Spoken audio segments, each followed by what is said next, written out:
ফেসিবাদ মুক্ত নতুন বাংলাদেশে ফেনীর সর্বস্তরের জনতাকে জানাই ঈদ উল ফিতরের অগ্রিম শুভেচ্ছা। ঈদ মুবারক। বিগত সময়গুলোতে ফেসিবাদ বিরোধী শক্তি রাজনৈতিক দলগুলো সুন্দরভাবে তাদের রাজনৈতিক কার্যক্রম যেমন পরিচালনা করতে পারেনি, তেমনি ঈদ উল ফিতর এবং ঈদ উল আজহার মতো পবিত্র এবং মহামিলনের এই সময়গুলো আমরা সুন্দরভাবে অতিবাহিত করতে পারিনি।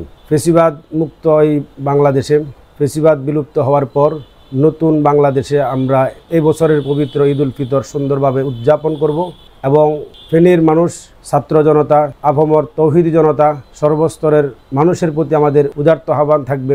নতুন বাংলাদেশে আমরা ফেসিবাদ মুক্ত এই বাংলাদেশে আমাদেরকে শপথ নিতে হবে, যাতে করে ফেসিবাদ দ্বিতীয়বার আমাদের দেশের মধ্যে মাথাচাড়া দিয়ে উঠতে না পারে। সেই শপথ আমাদেরকে নিতে হবে। এবারে ঈদ উল ফিতরে আমাদের শপথ হোক, আমাদের অঙ্গীকার হোক, ফেসিবাদ মুক্ত বাংলাদেশে নতুনভাবে যেন কেউ ফেসিবাদ হয়ে উঠতে না পারে। সেই প্রতিজ্ঞা, সেই অঙ্গীকার আমাদেরকে এবারের ঈদ উল ফিতরে নিতে হবে।